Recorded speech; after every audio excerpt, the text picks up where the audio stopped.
ఇంత మంచి సక్సెస్‌ని ఇచ్చిన మరి అంజికే మణిపుత్ర గారు అసలు కెరియర్ ఎట్లా స్టార్ట్ అయింది? అసలు మీ పేరైతే కే అంజి. కాకపోతే అంజిబాబు కంచిపల్లి actually. కంచిపల్లి. సో, అంజి కే మణిపుత్ర అని ఎలా వచ్చింది? ఇండస్ట్రీకి వచ్చినప్పుడనే మామూలుగా నా ఈమెయిల్ ఐడి అంజీకే మణిపుత్ర అని పెట్టుకున్నా. అంజీ కంచిపల్లి అంటే కొంచెం ఏదో మామూలుగా ఉంది, ఓల్డ్ నేమ్ లాగా ఉంది, ఏదో కొంచెం మోడర్న్గా కావాలని మణిపుత్ర అని మణి అంటే మా అమ్మ నాగమణి, మణిపుత్ర అనేది ఇదివరకు మనకి సోషల్ స్టడీస్లో ఉండేది. మనకి ఇంటి పేరు ముందు మదర్ పేరు గౌతమిపుత్ర శాతకర్ణి, శాతవాహనుల కాలంలో అట్లా ఉండేదండి.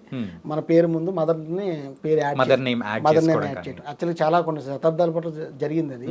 అది నాకు అనిపించింది చదువుకున్నప్పుడు మదర్ పేరు యాడ్ చేస్తే బాగుంటుందని అంజికే మణిపుత్ర అని ఇక్కడికి వచ్చాక ఐడియా, ఇండస్ట్రీకి వచ్చాక. అయితే ఫస్ట్ యాక్చువల్లీ అంజిబాబు కంచిపల్లి అని వచ్చింది. తర్వాత ఏంటంటే మా కొలీగ్ నాయుడు అన్న అతను అన్నాడు అనమాట, అంజికే మణిపుత్ర అనుకో మరి ఈ పేరు ఎందుకు పెట్టామని అంటే, అయ్యో మర్చిపోయాను నేను చెప్పి మళ్ళీ యాజ్గా అంజికే మణిపుత్ర అని పెట్టుకున్నా యూనిక్ అది. ఇకండి నేను నా ఫస్ట్ మూవీ కంటే నా ఇండస్ట్రీకి రావడానికి ఫస్ట్ కారణం ఎవరంటే మా అన్నయ్య కంచిపల్లి అబ్బులు అని అతను ఉంటాడు. ఆయన పరిచయం ద్వారా నేను ఒక సీరియల్ జాయిన్ అయ్యా. ఫస్ట్ సీరియల్ నుంచి తర్వాత సంతోష్ శ్రీనివాస్ గారి దగ్గర కందిరీగా, హైపరు, రభస అని ఆ 3 సినిమాలు చేశాను. యాక్చువల్గా అక్కడ ఒక 6 years అలా అయిపోయిన తర్వాత నేను అనిల్ రావుపూడి గారి దగ్గరికి వచ్చాను. రాజా ది గ్రేటు, F2, సరిలేరు నీకెవరు ఇది చేసిన తర్వాత సరిలేరు నీకెవరికి అయిన తర్వాత ఇంకో డైరెక్టర్ అవుదాం, ఇంకా ట్రై చేయాలి కదా, ఎన్నాళ్ళైనా ఇంతే కదా అని. అంటే మీరు అసిస్టెంట్గా కానీ అసోసియేట్గా కానీ ఈ జర్నీ అనేది నియర్లీ ఒక 10-12 years ఖచ్చితంగా 12 years లైక్ ఎప్పుడు 2012 అంతే 12 years ఖచ్చితంగా. కందిరేగా ఫస్ట్ మూవ్ అంటే 2012 అలా 12 అట్లాగా వచ్చాం. అయిన తర్వాత అండి ఇప్పుడు అందరికీ వచ్చిన ప్రాబ్లమే కరోనా. మనకు ఆ టైం మీద ఉంది. కరోనాతో మొత్తం ఒక 2 years పోయింది. 2 years ఖచ్చితంగా పోయింది. ఇప్పుడు ఏం చేయాలన్న పరిస్థితుల్లో ఇప్పుడు మనం ఫస్ట్ ఏదైనా అసిస్టెంట్ డైరెక్టర్ ఉన్నప్పుడు మనకంతా ఊహలు చాలా పెద్దగా ఉంటాయి. పెద్ద కథ, పెద్ద హీరోల అలాగ అనుకుని రాసుకున్న కథలు. ఇంకా దానికంటే కొంచెం చిన్నదైతే బెటర్ ఏమో, చిన్నది లేదు వరకు ఇంకొంచెం చిన్నది అలా అనుకున్న ప్రాసెస్లో జరిగిందే ఈ ఆయ్ మూవీ. కానీ ఏంటంటే మీరు ఆయి కంటే ముందు సో పెద్ద పెద్ద స్టార్స్, సో పెద్ద పెద్ద మూవీస్ అనేది కూడా చేశాను. పెద్ద డైరెక్టర్స్, పెద్ద ప్రొడక్షన్స్ ఇలాంటి చేసిన తర్వాత కూడా సో ఎవరైనా కానీ ఆ ఇన్ఫ్లుయెన్స్ అనేది ఖచ్చితంగా ఒక అసిస్టెంట్గా చేసిన వాళ్ళ మీద ఉంటుంది. పెద్ద స్టోరీ రాయాలి, పెద్ద స్టార్ హీరో అని చెప్పి.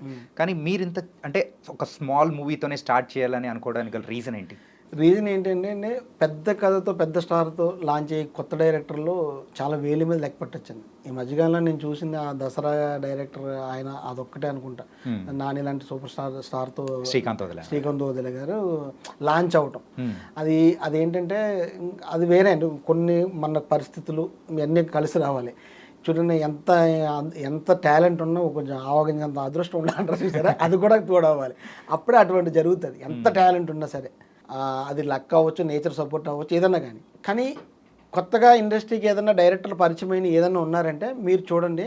బలగం వేణుగారు కానీ, తర్వాత బేబీ మూవీ డైరెక్టర్ చేసిన ఆయన ఉన్నారు కదండి, మన సాయి రాజేష్ గారు కానీ, ఇంక చాలామంది, ఇప్పుడు చాలామంది అండి మన పెళ్లి చూపులు డైరెక్టర్, ఇవన్నీ చిన్న సినిమాల ద్వారానే కొత్త డైరెక్టర్లు వస్తారు ఖచ్చితంగా. అదే నిజం. మనం ఎంత అనుకున్నా సరే. అప్పుడు ఏంటంటే మనం ఫస్ట్ అనుకున్నప్పుడు చాలా పెద్ద కథలు అనుకుంటాను.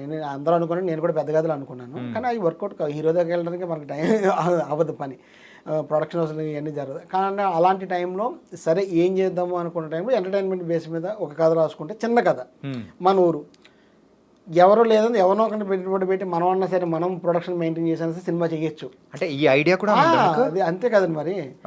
అదే అనుకుని రాసుకున్న కథ ఫస్ట్ రాసుకున్నప్పుడు ప్రాసెస్లో కథ రాసుకుని చేస్తున్న క్యారెక్టర్స్ ఎన్ని డెవలప్ అయినప్పటికీ ఇది గట్టిగా వర్కౌట్ అవుతుందని అనిపించింది. ఎవరో మా ఫ్రెండ్ నవీను నాయుడు చెప్తున్నప్పుడు, అప్పుడు ఏంటంటే అప్పుడు అక్కడి నుంచి మనకి ఇప్పుడు ఇది అయిపోయిన తర్వాత 2-3 ప్రొడక్షన్ హౌస్లు తిరగటం, ఓటీటీ ప్లాట్ఫామ్ కూడా చెప్పా. వాళ్ళకి ఏంటంటే ఆ వాళ్ళు కనెక్ట్ అవ్వలే. అక్కడ ఇలా ఉంటుంది కొంచెం, ఇక్కడ అంతా చదువుకున్న వాళ్ళు వీళ్ళందరూ ఉంటారు కదండి. మనకు రూరల్లో అది కొంచెం టచ్ తక్కువ ఉంటుంది. చూస్తే వాళ్ళు ఎక్స్పీరియన్స్ చేయగలరు. మనం తీసిన సినిమాని చూస్తే బాగుందని అంటారు, కానీ మన విజువల్గా చెప్పినప్పుడు మన విజువల్ వేరే ఉంటుంది, మీరు ఊహించుకున్న విజువల్ వేరే ఉంటాయి. నేను ఒక ఊరు అంటే మీరు ఏమనుకుంటారు, మీ ఊరు గుర్తొస్తుంది. నేను ఒక ఊరు అంటే నాకు నా ఊరు గుర్తొస్తుంది. ఆ ఇమాజినేషన్లో కొంచెం ఇది పోయింది. ఇట్లా ఉన్న ప్రాసెస్లో నాకు రియాజ్ గారని ఆయన, మా నవీన్ ఫ్రెండ్ రియాజ్, అప్పుడు గీతాలో కథలు వింటున్నాడు ఆయన. మా నవీన్ ఏమన్నాడంటే, నేను ఈ కథ 1, 2, 3 అలా నరేషన్లు అయిపోయిన తర్వాత ఇది అవ్వట్లేదు, ఓటీటీకి అయితే ఖచ్చితంగా థ్రిల్లర్ అయితే వర్కౌట్ అవుద్ది అని చెప్పి ఒక థ్రిల్లర్ కథ రాసుకున్నా. అది ఒక ప్రొడక్షన్ హౌస్, చిన్న ప్రొడక్షన్ హౌస్ చెప్పి అది బాగానే ఉంది, దీని మీద వెళ్దాంలే అన్నారు. దాని మీద వర్క్ చేసుకున్న ప్రాసెస్లో నాకు నవీన్ ఫోన్ చేశాడు, రేపు పొద్దున ఒక కథ చెప్పాలి అన్నాడు. అంతే. సరే అయితే చెప్తానన్న. ఏ కథ అంటే అదే ఆ కథ ఉంది కదా, ఆ కథ అన్నాడు. సరే అని చెప్పి నేను అతను కథ చెప్పా. సేమ్ అతను ఎలా ఉన్నాడంటే కొంచెం మీలా స్టైల్గా, నిజంగా మీలా స్టైల్గా, చిన్న మీసాలు లేకుండా బాలీవుడ్ స్టార్లో వచ్చాడు, చిన్న స్పెట్స్ అవి పెట్టుకుని. మనం ఏమో చెప్తుందేమో నాటు కదా, నేటివిటీ కదా, ఇతనికి తెలుస్తుందా తగులుతుందా లేదా అని చిన్న డౌట్ అయినా కథ చెప్పినప్పుడు అంటే చాలా ఎంజాయ్ చేస్తూ చెప్తా అసలు నేను. ఎందుకంటే ఫన్ ఉన్నప్పుడు నాకు నవ్వు వచ్చేస్తుంది, నవ్వుతూ చెప్పినప్పటికీ ఆయన అలా చూసి సినిమా కథ అంతా అయిపోయింది, ఇది సరే అండి అన్నాను. ఓకే బాగుంది, మనం కలుద్దామని చెప్పి షేక్ హ్యాండ్ ఇచ్చాడు. సార్ నిజంగా నచ్చిందా మీకు అన్న. నచ్చింది. మరి ఎందుకు నవ్వలేదు కదా సార్ అన్న అంటే, ఇక్కడ నాకు ఆపరేషన్ జరిగింది, నవ్వుతే కుట్లిడిపోతాయి అని. కానీ ఎంత నవ్వాలనున్నా కానీ ఆపుకున్నారు, రేసుగర్ల రుస్తుంది అసలు అలాగా జరిగింది. అది ఇమ్మీడియట్గా నేను ఎప్పుడు నిజంగా శనివారం చెప్పా కథ, ఆదివారం గ్యాప్ వచ్చింది, సోమవారం ఆయన బన్నివాసు గారితో నెరేషన్ అన్నాడు, సోమవారం క్యాన్సిల్ అయిందండి. అబ్బా అనుకున్నా. మంగళవారం నెరేషను. మంగళవారం యాజ్ ఇట్ ఈజ్గా ఆయనకి నెరేషన్ చెప్పినప్పుడు అండి, సేమ్ ఆయన ఏదైతే స్టేజ్ మీద ఏదైతే ఎక్స్పీరియన్స్ చెప్పాడో అదే ఎక్స్పీరియన్స్ అన్నమాట. పడి నవ్వాడు. ఇమ్మీడియట్గా క్లైమాక్స్ అంతా అయింది, మనం చేస్తున్నాం అని చెప్పి షేక్ హ్యాండ్ ఇచ్చాడు. అప్పుడు నాకు నమ్మకం వచ్చింది. యాక్చువల్గా ఎనీ ప్రొడక్షన్ చాలామందికి చెప్తాం కానీ ప్రొడ్యూసర్ బాడీ లాంగ్వేజ్ అది పర్ఫెక్ట్గా ఉంటుంది. మనం చేస్తున్నామని ఓకే చెప్తాం, ఓకే ఇంకోసారి వినాలి అన్నాడంటే అది డౌట్ ఏం కాదు. 2 నెలలు పెట్టచ్చు, 3 నెలలు పెట్టచ్చు, ఇంకా 6 నెలలు పెట్టచ్చు. ఆ టైంలో మనకు ఆ షేక్ హ్యాండ్ అది ఇచ్చిన దాంట్లో అర్థం ఇది అయిపోయిందని, సెట్ అయిందని. ఇమీడియట్గా బుధవారం పిలిచి నాకు ఆఫీస్ ఇవ్వటం, అక్కడితో మనకి చాలా హ్యాపీ. అప్పుడు మనకి అంటే మనం ప్రొడక్షన్ హౌస్లో ఉన్నాము అని. ఇట్లా ఈ 1 year జర్నీలో మళ్ళీ అక్కడ 1 year అక్కడ వర్క్ చేసుకోవడం, ఈ ప్రాసెస్ అది చాలా ఏంటంటే మనకేంటంటే గీతాలో వచ్చింది, హ్యాపీగా ఉన్నాము, మనకి కథ అయిపోయింది, వర్క్ చేసుకుంటాం, వాళ్ళే పిలుస్తారు, షెడ్యూల్ వేసేస్తారు, షూటింగ్ వెళ్ళిపోదాం అనుకుంటాం. మనం చాలా సిన్సియర్గా వర్క్ చేసుకుంటూ స్టార్ట్ చేసాం. 1 నెల అయింది, 2 నెలలు అయింది, 3వ నెల అయింది. ఫోన్ లేదు ఏమి లేదు అనుకున్నాను నిజంగా. అనుకుంటే ఆ రోజు వాసు గారు వచ్చారని చెప్పి నేను కూడా వెళ్తే ఆయన నన్ను చూసి, ఓ అంజీ మర్చిపోయినా నీ గురించి ఓకే అంటే ఈ ప్రాజెక్ట్ ఉందని మర్చిపోయారు. ఆయన చాలా బిజీగా ఉంటారు కదా, మల్టిపుల్ ప్రాజెక్ట్స్, పాలిటిక్స్ అంత నిజంగా చెప్తాను. నేను మొత్తం బ్లాంక్, మర్చిపోయినంటే 3 నెలల నుంచి పైగా అడ్వాన్స్ ఇచ్చారు అనేది బ్లాంక్. అంటే అప్పుడు అన్నారు, ఓ పని చేయి, నువ్వు అయ్యప్ప అని అతను ఉంటాడు, అతనితో టచ్లో ఉండు అన్నాడు. అంటే అప్పుడు అతనితో టచ్లో ఉంటాం. ఈ మధ్యలో డిస్కషన్, పాలకొల్లు వెళ్ళటం, ఈ డిస్కషన్లో ఈ క్లైమాక్స్ ఇట్లాగా ఇవన్నీ ప్రతిదీ pin to pin discussion, scene to scene discussion. అక్కడ చాలా డెవలప్ అయిందండి కదా. యాక్చువల్లీ నేను చెప్పిన దానికంటే ఈ డిస్కషన్లో దీంట్లో బాగా డెవలప్ అయ్యి ఇట్లా మీరు ఏదైతే తుది రూపం చూస్తున్నారో అది వచ్చింది అక్కడ. ఓకే, కానీ వండర్ఫుల్ సార్. నిజంగా ఏంటంటే ఈ జర్నీ కూడా చాలా ఇన్స్పైరింగ్గా ఉంది. అవునండి, ఖచ్చితంగా. ఇప్పుడు మనము నాకు బాగా ఏంటంటేనండి, చాలా ఇప్పుడు ఒక ఫ్రెండ్స్ కథతో ఇంట్రడ్యూస్ అవటం. ఇంకోటి ఏంటంటే మీరు ఏ సాఫ్ట్వేర్ జాబ్ అయినా సరే, ఊళ్ళో చదువుకున్న వాళ్ళ గురించి చెప్తాను, హైదరాబాద్ ఉన్న వాళ్ళ గురించి కాదు, ఊళ్ళో ఉన్న వాళ్ళు సాఫ్ట్వేర్ జాబ్ వచ్చు. ఇప్పుడు ఈ కెమెరా డిపార్ట్మెంట్ ఎవరైనా సరే ఏదో అవుదామని చెప్పి బ్యాగ్ చేసి హైదరాబాద్ వచ్చేస్తాం. ఎక్కడి నుంచి, రాయలసీమ నుంచి కానీ, తెలంగాణ చుట్టుపక్కల ప్రాంతాల నుంచి కానీ, ఆంధ్ర ప్రాంతాల నుంచి కానీ. ఫస్ట్ వచ్చినప్పుడు ఒక రూము ఎవడిస్తారు చెప్పండి? ఫ్రెండ్ ఇస్తాడు. ఫ్రెండ్స్ని నమ్ముకుని వస్తాం. తర్వాత ఇప్పుడు ఏం చెప్తుంది, ఆ రూమ్మేట్లో ఒక సాఫ్ట్వేర్ ఉండొచ్చు, ఒక ఫిల్మ్ ఇండస్ట్రీ ఉండొచ్చు, ఇంకోటి ఏదో ఫుడ్ ఏదో ఉండొచ్చు. నీ ఇంట్రెస్ట్ని బట్టి నేను ఇలాగ కెమెరా డిపార్ట్మెంట్లో జాయిన్ అవ్వాలి లేదా ఏదో అన్నారు అనుకోండి, మా ఫ్రెండ్ ఒకడు ఉన్నాడు, ఆడ ఐడ్రీమ్లో చేస్తున్నారంటారా, అదంటారా ఏదో చెప్తారు, వాడు రిఫరెన్స్ చేస్తారు, వాడు కలుస్తారు. అలాగే మనం సెట్ అవుతామండి. ఖచ్చితంగా అదే జరుగుతుంది. ఒక డైరెక్షన్ డిపార్ట్మెంట్ కానీ ఒక ఫ్రెండ్ ద్వారానే జరుగుతుంది. అటువంటిది నాకు ఈ కథ, నేను ఒక డైరెక్టర్ అవ్వాలంటే నిజంగా నా ఫ్రెండ్ నవీను రిఫరెన్స్. మనము ఆ తర్వాత ఒప్పించడం, వెళ్ళటం, సినిమాకి వెళ్ళటం మన విషయం, మన టాలెంట్ మీద ఉంటుంది. కానీ ఒక రిఫరెన్స్ అనేది ఒక ఫ్రెండ్ ద్వారానే వచ్చింది. దానికి చాలా చాలా హ్యాపీ అండి, నిజంగా దాని గురించి చాలా హ్యాపీ. అది తర్వాత ఎప్పుడు ఏంటంటే మనకి హెల్ప్ చేసిన మనం మర్చిపోకూడదు కదా. అందు గురించి ఎప్పుడు ఏంటంటే నవే ఊరికే నేనేం చెప్పాను అబ్బా, కాంటాక్ట్ ఇచ్చాను అంతే కదా అంటాడు అతను. ఇది చాలా అండి. అది తర్వాత ఇదే ఫ్రెండ్షిప్ ఇంకొక చెడు మార్గం ద్వారా కూడా ఉంటుంది. అది అంటే ఇదే ఫ్రెండ్షిప్ ఏదైనా కానీ మనం తీసుకునే దాన్ని బట్టి మన ఫ్రెండ్ వాళ్ళ జరిగింది కరెక్టే. ఇదే రూమ్లో ఎవడో ఒకటి తగలచ్చు, ఆడేదో చెయ్యొచ్చు, ఏదో ఒక కామెంట్, ఒక అమ్మాయిని కామెంట్ చేసిన దాంట్లో ఇరుక్కుపోవచ్చు, ఎవరినో కొట్టడానికి నమ్మంటే మనం కూడా వెళ్ళొచ్చు.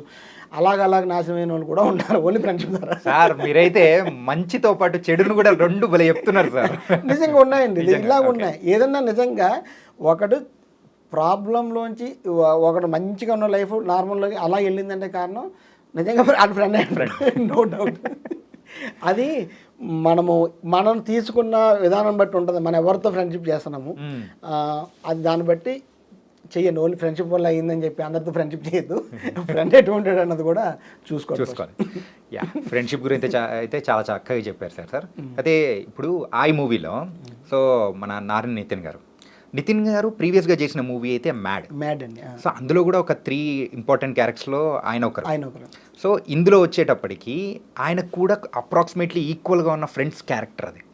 సో సేమ్ ఈ టైప్ ఆఫ్ అనేటప్పటికి అరే నాది తక్కువ అయిందే ఇలా అని చెప్పేసి నితిన్ గారు అనుకోవడం కానీ, అరే అంటే ఇట్లా స్క్రిప్ట్ రాసేటప్పుడైనా కానీ సో ఈక్వల్గా ఉంది ఎప్పుడైనా మారుద్దామని అనిపించడం కానీ జరిగిందా? నిజంగా అంటే మనము ఇటువంటి మార్చడం వల్ల చాలా సినిమాలు కొంచెం ఇబ్బందులు ఫాలో అవుతాయి. యాక్చువల్గా ఏంటంటే మనం స్క్రిప్ట్ని నమ్మి ఎదరికెళ్ళాం, అతను ఆయన స్క్రిప్ట్ని నమ్మే వచ్చాడు. ఫస్ట్ చెప్పినప్పుడు కూడా ఇదే మ్యాటర్. అలా అని చెప్పి ఆయన ఎప్పుడూ కూడా ఇంకొక చోట అనేవాడు, ఏదైనా సార్ ఈ డైలాగ్ మీరు చెప్పండి సార్ అంటే కామెడీ వస్తుందంటే లేదు ఇది కామెడీ వస్తుంది నేను చెప్పకూడదు అలా చెప్పాలంటే ఉండేవాడు ఆయన పాపం. అంత స్క్రిప్ట్తో ఉన్నాడు ఆయన, నిజంగా స్క్రిప్ట్తో ఉన్నాడు. తర్వాత ఏంటంటే డబ్బింగ్ ముందు రోజు వరకు కూడా రిలీజ్ ఒక 4 ఏళ్ళ ముందు వరకు డబ్బింగ్ లేదని యాడింగ్ చేయొచ్చా అని అంత గట్టిగా నమ్మాడు. లాస్ట్ అయితే ఆయన అన్నాడు, సార్ ఏంటి సార్ చేసినప్పుడు ఏమీ లేదు కానీ 15 నిమిషాలు నాకు ఏడుపు వచ్చింది సార్ అన్నాడు ఆయన. నిజంగా అంటే అదే కదండి మెయిన్. ఇప్పుడు ఒక చేసిన ఆర్టిస్ట్కే ఏదో చేసినప్పుడు చేసేసాం కానండి ఇది చూస్తున్నప్పుడు చాలా బాగుందండి అన్నాడు. అంటే మనకి ఇంకా చాలా హ్యాపీ కదండి, అది వర్కౌట్ అయ్యింది యాక్చువల్గా. ఇప్పుడు మనం ఇదే క్యారెక్టర్ని కొంచెం ఏదో చేద్దాం అనుకున్నప్పటికీ ఇంత వర్కౌట్ కాకపోవచ్చు. మనం ఏదైతే కథను నమ్మామో స్క్రిప్ట్ని నమ్మామో దాన్ని బట్టి ఎదరికి వెళ్తాయండి ఖచ్చితంగా మంచి సక్సెస్ ఉంటుంది నా ఫీలింగ్. కానీ అది నిరూపించారు ఈ మూవీ ద్వారా కూడా. అంటే అట్లాంటి టీం కూడా మీకు దొరికింది. ఇప్పుడు యాక్చువల్గా ఆయన కూడా ఒక ఫైట్ సీక్వెన్స్ ఉంటుంది యాక్చువల్గా, అదే మన క్రికెట్ దగ్గర యాక్చువల్గా కొంచెం ఎక్కువే తీసాం. యాక్చువల్ తీసినప్పుడు కనుక ఏంటంటే కొంచెం ఎడిటింగ్ రూమ్లో చిన్న డిస్కషన్లో అసలు టోన్ మారిపోతుంది కొంచెం. ఇప్పుడు యాక్షన్ సీన్ చేసాం దాని తగ్గట్టు ఆర్ఆర్ వేయాలి, ఆర్ఆర్ వేస్తే ఆ బిల్డప్ అది వస్తుంది, టోన్ మారిపోతుంది అనేది ఒక 2-3 షాట్లు కూడా తగ్గించాం యాక్చువల్గా కొంచెం సీక్వెన్స్. దానికి కూడా ఆయన ఏం మాట్లాడలేదు పాపం, దానికి కూడా ఏం మాట్లాడలేదు అసలు. ఏంటంటే కథకి కట్టుబడి ఏం చేయాలన్నదే చేశాడు ఆయన. అప్పుడు అల్టిమేట్గా నానే నితిన్ ఆ మూవీ అంటున్నారు కదా. అండ్ ఇంకొక విషయం మనం మెయిన్గా మాట్లాడుకోవాల్సింది ఏంటంటే వినోద్ కుమార్ గారు. సో 90sలో ఎవరైతే మూవీస్ బాగా చూస్తూ ఉండేవాళ్ళో, సో మరి అప్పట్లో హీరోగా ఉన్న వినోద్ కుమార్ గారి గురించి మనం స్పెషల్గా చెప్పాల్సిన అవసరం లేదు. మరి ఆయన్ని మళ్ళీ రీలాంచ్గా ఈ మూవీలో చేయడము, సో ఆ క్యారెక్టర్కి ఆయనే కావాలని పట్టుబట్టడానికి గల రీజన్ ఏంటి? అంటే రీలాంచ్ కాదు కానీ అతను చాలా సినిమాలు ఈ మధ్య తర్వాత సెకండ్ ఇన్నింగ్స్ చాలా సినిమాలు చేశాడండి ఆయన. కానీ అంతగా అవ్వలేదు, ఎక్కలేదు. కారణం ఏంటంటే అదే సినిమా కథ ద క్యారెక్టర్ని బట్టి ఉంటుంది. ఆయన్ని దీనికి ముందు సేమ్ 4-5 ఆప్షన్లు, ఈ ఫాదర్ క్యారెక్టర్ ఎవరు 4-5 ఆప్షన్లు అనుకుంటాం. ఎనీ డైరెక్టర్ అలా అనుకుంటారు. అనుకున్న టైంలో నాకు ఇది ఎవరు చెప్పారంటే మా ఏడి అక్షయ్ ఉన్నాడు. అక్షయ్ ఇంకా ఆప్షన్లు చూద్దాం అనుకున్న టైంలో ఒక ఆప్షన్కి వెళ్ళిపోతారు అనుకున్న టైంలోనే ఇంకా వేరే ఏదైనా చూస్తే బాగుంటుందని అనిపించినప్పుడు ఈ అక్షయ్ అన్న అతను వినోద్ కుమార్ గారు ఒక ఏదో పరామర్శ అంట మా భాషలో చెప్పాలంటే ఎవరైనా చనిపోతే వచ్చి పరామర్శ చేస్తారు కదా, అట్లాగే ఏదో ఒక దానికి వచ్చాడండి ఆయన. వచ్చి ఒక ప్రెస్ ముందు మాట్లాడతారు కదా ఇక్కడ సినిమా ఇండస్ట్రీలో జరిగినప్పుడు, అది చూపించడం. అతను మంచి వైట్ బేడ్ తోటి కొంచెం అట్లా ఉన్నాడు. చూపించి ఎలా ఉంటాడంటే భలే ఉంటాడు అని, నిజంగా భలే ఉంటాడు. ఎందుకంటే అంతకు ముందు ఉన్న ఆర్టిస్ట్ని అనుకున్నాం కానీ మీకు ఈ సినిమాలు చూడాలి, ఒక బ్యాక్ యాంగిల్ పెడితే లో యాంగిల్లో అతను లుంగి ఎలా కట్టుకుంటాడు చూసారా, ఆ షాట్కి ఇంత పెద్ద కట్అవుట్ అయితేనే వర్కౌట్ అవుతుంది అన్నది నాకు అప్పుడు మైండ్లో పడ్డది ఖచ్చితంగా. అంతకుముందు ఆయన కొంచెం ఇదిగా ఉండడు.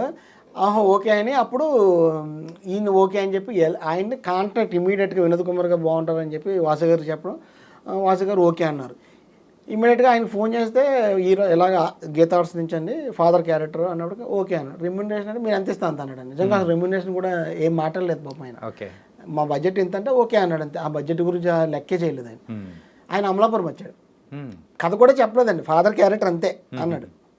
అమలాపురం వచ్చిన తర్వాత మా కోడేటర్ మల్లిగారు, నేను అప్పుడు మల్లిగారు చేసేవారు కోడేటర్, వెళ్ళినప్పటికీ కథ చెప్పాను. ఏం లేదు, ఇదంతా వదిలేసానండి. వదిలేసి ఇలా ఇలా ఉంటాడని క్రూషియల్ సీన్ చెప్పి లాస్ట్ 15 నిమిషాలు 10 నిమిషాలు ఆయన చెప్పా. డైరెక్టర్ గారు సినిమా సూపర్ హిట్ సార్ అన్నాడు ఆయన. నిజంగా అవునా సార్ అంటే అది ఏదంటే ఏదైనా చేయండి సార్ మీరు ఫస్ట్, మీరు ఇది ఈ 10 నిమిషాలు సినిమా హిట్ అని అన్నాడు అంతే. అంటే ఆయన 150 సినిమాలు చేసిన ఆయన, 150 కథలు వింటాడు ఆయన, ఎన్నో జడ్జిమెంట్ 150 కథలు, దాంతో ఎన్ని కథలు విని ఉంటాడు ఆయన, ఎన్ని ఎంత ఎక్స్పీరియన్స్, చాలా హైలైట్ సార్ అన్నాడు. అంటే ఇంకా అక్కడి నుంచి ఆయన పాపం ఫస్ట్ నుంచి ఇంకా కుర్చీలో కూర్చోడమే కదా ఆయన, చాలా సింపుల్గా అయిపోయింది ఆ క్లైమాక్స్ సీన్ చేసినప్పుడు. కానీ ఏంటంటే థియేటర్లో రెస్పాన్స్ ఏంటంటే ఫస్ట్ నుంచి ఇలా చూపించిన ఆయనని ఒక్కసారిగా వినోద్ కుమార్ గారిని లాస్ట్ క్లైమాక్స్ సీన్లో అయితే జై ఆ మీమ్స్ వచ్చినాయండి, వచ్చాయి సార్, అది చూసి నేను ఇప్పుడు చెప్తున్నా. అదే మీమ్స్ వచ్చాయండి, మీమ్స్ వచ్చాయి. అది బాగా కనెక్టింగ్ ఎవరికి వాళ్ళ ఫాదర్ గుర్తొచ్చారు సార్. ఇప్పుడు మీరు థియేటర్లో కూర్చున్నాక మా ఫాదర్ కూడా అంతే కదా. మనం ఇప్పుడు చిన్నప్పుడు మనకు ప్రతి తండ్రి హీరోలా కనిపిస్తాడండి యాక్చువల్గా. ఎప్పుడైతే వీడు 10th క్లాస్ ఇంటర్మీడియట్కి వచ్చిన తర్వాత మా నాన్న ఏం సంపాదించాడు, మా నాన్న అనుకుంటాం ఎంత పెద్ద అయినా సరే. ఇప్పుడు కోట్లు సంపాదించినా సరే ఇది ఉంది, ఇంక అంతకంటే ఇంకా అమ్మాయినే ఉన్నాడు కదా, ఇంకెక్కువ సంపాదించాడు కదా అన్న టైప్లోనే ఉంటాం. మన ఫాదర్ని మనం కొంచెం కానీ ఆ ఫాదర్ వాల్యూ ఎప్పుడు తెలుస్తుందని మళ్ళీ మన ఫాదర్ అయ్యాక తెలుస్తుంది. అది మళ్ళీ యాక్చువల్గా మనం గుర్తిస్తాం, అబ్బా మా నాన్న సూపర్ అని. అలాగే ఈ కథ యాక్చువల్గా ఏంటంటే చిన్నప్పుడు ఫాదర్ హీరో అనుకుంటే మనకి ఎదిగిన తర్వాత ఆ కొడుకుకి ఆ ఫాదర్ హీరో అని తెలియటమే ఈ కథ. అండ్ ఇంకోటి ఏంటంటే ఈ మూవీ స్టోరీలో క్యాస్ట్ని కూడా టచ్ చేశారు, చాలా సెన్సిబుల్ పాయింట్. అవునండి. మరి దాన్ని టచ్ చేసి కూడా అది చాలా కూల్గా ఎండ్ చేశారు.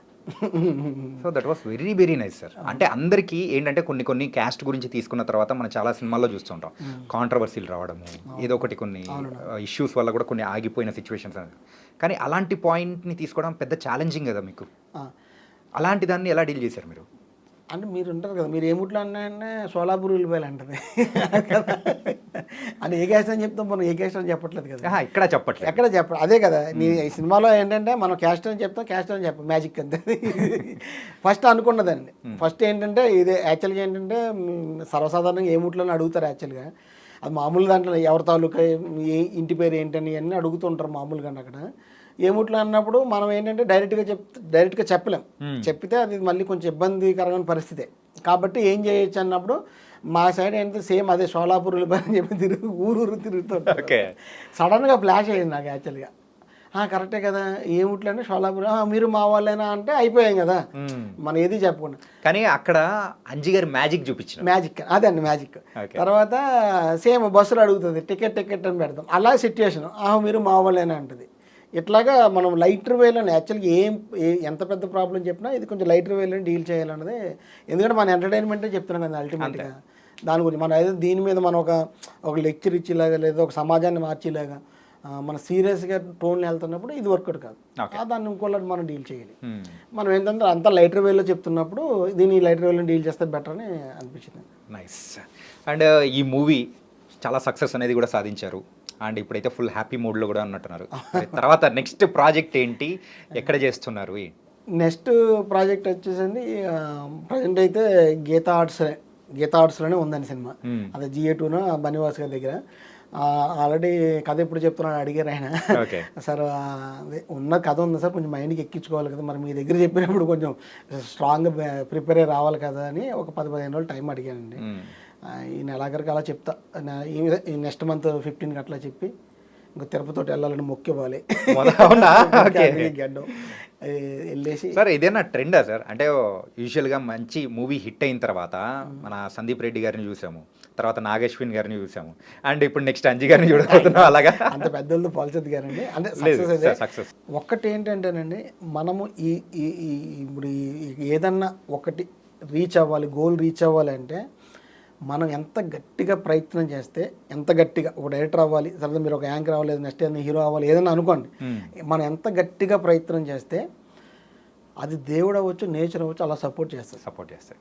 నేనైతే నేచరా దేవుడా అని పక్కన పెడితే మనకు ఒక బిలీఫ్ ఏంటంటే, చిన్నప్పటి నుంచి ఏంటంటే మనం అమలాపురం లాంటి ఒక ఊరు నుంచి వచ్చాం, రూటెడ్ నుంచి వచ్చాం. పొద్దున్న లేస్తే ఏంటారు, దేవుడు మొఖం చూడరా అంట అంటే వెళ్ళి దేవుడు దండం పెట్టుకుంటాం. ఏదో ఆ రోజు ఏదో దెబ్బ తగిలింది అనుకో చిన్నప్పుడు, పొద్దున్న చూసి ఎవరి మొఖం చూసారు నువ్వు అంట, లేదంటే చీపురు చూడండి ఎవరు, ఇలాంటి దాంట్లోంచి వచ్చాం కాబట్టి కొంచెం ఆ బిలీఫ్స్ కొంచెం ఎక్కువ ఉంటుంది. యాక్చువల్గా ఇప్పుడు నా బొట్టు పెట్టుకోవడం అయినా, బొట్టు పెట్టుకోకుండా వచ్చామనుకో నీ మొహం అది ఎలా ఉందరా అంటారు. ఇంకో పదం ఉంది, ఆ పదం అంటారు అనమాట. అదే అలా అంటారు అని. అదేంటంటే అలవాటు అయిపోయింది. అది ఏదో నేచరా దేవుడా పక్కన పెడితే అండి, మనకి మన బిలీఫ్, మనం ఎంత ప్రయత్నం చేసినా సరే ఒక సపోర్ట్ అయితే కావాలి, ఖచ్చితంగా, అది దేవుడు. నైస్. అండ్ మూవీ అయితే సూపర్గా సక్సెస్ అయింది. అండ్ అయిన తర్వాత మరి ఎన్టీఆర్ గారిని కూడా మీట్ అయ్యారు ఫస్ట్. అంటే ఎన్టీఆర్ గారిని మీట్ అయినప్పుడు ఆయన దగ్గర నుంచి వచ్చిన మంచి రెస్పాన్స్ ఏంటి, మీకు హ్యాపీగా అనిపించింది ఏంటి? చాలా హ్యాపీగా అనిపించింది. ఏంటంటే ఫస్ట్ సినిమా రిలీజ్ అయింది, మంచి హిట్ టాక్ అని వచ్చింది, మంచి టాక్ హిట్ అయ్యింది, టాక్ వచ్చింది సూపర్ హిట్ అని. అన్న తర్వాత ఫస్ట్ కలిసిన మేము సూపర్ స్టార్ ఎవరైనా ఉంటే ఎన్టీఆర్ గారు. ఆయన అపాయింట్మెంట్ ఇచ్చారు. కలిసిన తర్వాత అదే టీంని అప్రిషియేట్ చేద్దారని, కంగ్రాచులేట్ చేద్దారని పిలిచినప్పుడు వెళ్ళాము. వెళ్తే ఆయన ఏంటంటే రావడమే మంచి చిన్న ఎనర్జీగా వచ్చి, ఆ వీడియో చూస్తుంటే ఎనర్జీగా వచ్చి అసలు ఫుల్ జోషులు ఉన్నాయి, వచ్చి చాలా బాగా ఎంటర్టైన్మెంట్ అదిరిపోయింది, ఈ లాస్ట్ 20 minutes బాగా హ్యాండిల్ చేసావు అని చెప్పి చాలా బాగా మాట్లాడిన తర్వాత ఏమన్నారంటే, నవ్వించడం ఒక వరం అండి, నవ్వించడం ఆపొద్దు, మీరు మాత్రం నవ్వుకునే సినిమాలు తీయండి అని ఒకటి చెప్పారు ఆయన. చాలా బాగా అనిపించింది అనిపించిన తర్వాత ఇంకా ఆయన ఇంకోటి ఏమన్నారంటే, అసలు ఎక్కడ సినిమా జనాల్లోకి హిట్ అయింది, ఇక్కడ ఆగొద్దు, మీరు టూరు జనాల్లోకి తీసుకెళ్ళాలి, ఈ సినిమాని జనాల్లోకి తీసుకెళ్ళాలంటాం.